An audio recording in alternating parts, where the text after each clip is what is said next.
Hello guys, আসসালামু আলাইকুম। আজকে তোমাদের সাথে শেয়ার করব প্রাকৃতিক পরিবেশ, এর সাথে শেয়ার করব আমাদের বাড়ির পুকুর, সাথে শেয়ার করব বাড়ির পুকুরের মাছ। এই পুকুরের মাছ এতটা মজা যা তোমরা দেখলেই বুঝতে পারবা, আর খেতে তো খুব মজা, লোভনীয় একটা মাছ। তোমাদের এই মাছটা কার কার পছন্দ বলো তো, আর এই মাছটার নাম বলো তো কী কী। যাক, তোমাদেরকে বলেই দিই এই মাছটা কি। এই মাছটা হচ্ছে আমার প্রিয় মাছ, পাঙ্গাস মাছ। তোমরা কে কে পাঙ্গাস মাছ পছন্দ করো আমাকে কমেন্ট করে জানিও। তোমাদেরকে সামনে থেকে দেখাচ্ছি, দেখো কতটা বড় মাছ।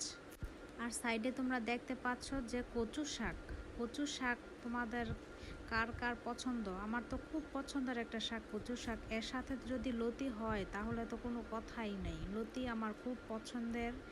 চিংড়ি মাছ দিয়ে অনেক পছন্দ, শুটকি দিয়েও পছন্দ। আমার দুইভাবে খেতেই খুব ভালো লাগে।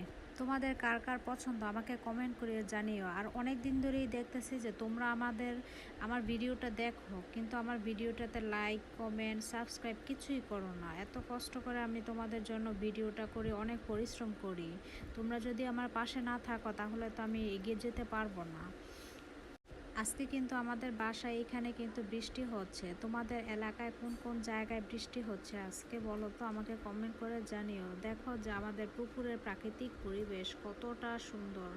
আমরা যখন ছোট ছিলাম তখন এই পুকুরে আমরা সবাই মিলে গোসল করতাম, এখনও করি। আর যখন বেশি মন খারাপ হতো তখন পুকুরের মধ্যে এসে আমি প্রাকৃতিক দৃশ্য দেখতাম, মাছ দেখতাম।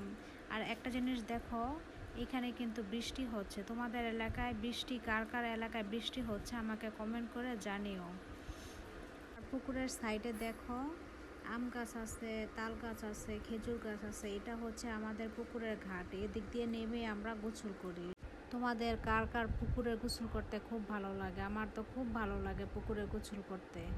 এখন তোমাদের সাথে শেয়ার করব আমার মরিচ গাছ।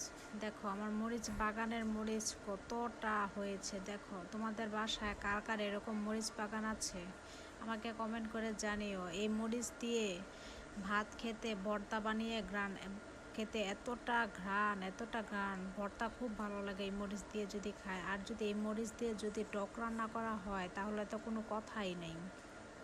এর মাঝে একটা কথা বলি, আপুরা ভাইয়ারা, যদি আমার কমেন্টে বা আমার ভিডিওতে যদি তোমাদের কোনো খারাপ লাগে তাহলে আমাকে ক্ষমার দৃষ্টিতে দেখবে, ঠিক আছে? কারণ আমি তোমাদের জন্যই ভিডিওটা বানাই। যদি আমার কোনো কথা তোমাদের খারাপ লেগে থাকে তাহলে আমাকে মাফ করবে।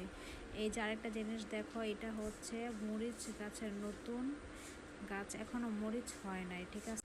এই মরিচ গাছে এখনও মরিচ হয়নি। দেখো এই মরিচ গাছও কিছুদিন পর আলহামদুলিল্লাহ আল্লাহ পাক যদি দেয় তাহলে এই মরিচ গাছেও কিছুদিন পর মরিচ হবে। দেখো ওই যে মরিচ গাছের নিচে দেখো যে ধইনা পাতা গাছ। এগুলো বলো তো কি ধইনা পাতা? তোমাদের ওইদিকে কি ধইনা পাতা বলে? আমাদের এদিকে তো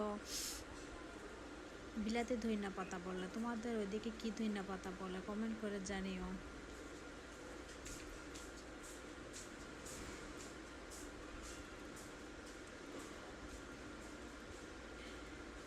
এটা হচ্ছে আমাদের বাসার সাইডে এই মরিচ গাছগুলো লাগানো। কিছুদিন পর তোমাদের সাথে শেয়ার করব আমাদের বাসার ফুল ভিডিও।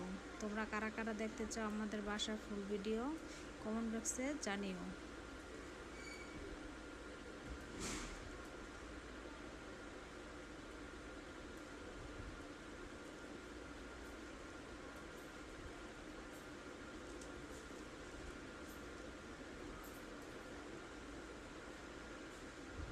আর এইটা বলো তো কি মরিচ? এটা বলো তো কি মরিচ? এই মরিচের মধ্যে এত মরিচ হয়। আর এই গাছটাতে তো কোনো কথাই নেই, খুব প্রচুর পরিমাণে এই গাছটাতে মরিচ হয়। অন্যদিন তোমাদের সাথে শেয়ার করব আমাদের অন্য সবজির গাছ, ফলের গাছ, ফুলের গাছ। তোমরা যারা যারা আমার ফলের গাছ, ফুলের গাছ দেখতে চাও আমাকে কমেন্ট করে জানিও।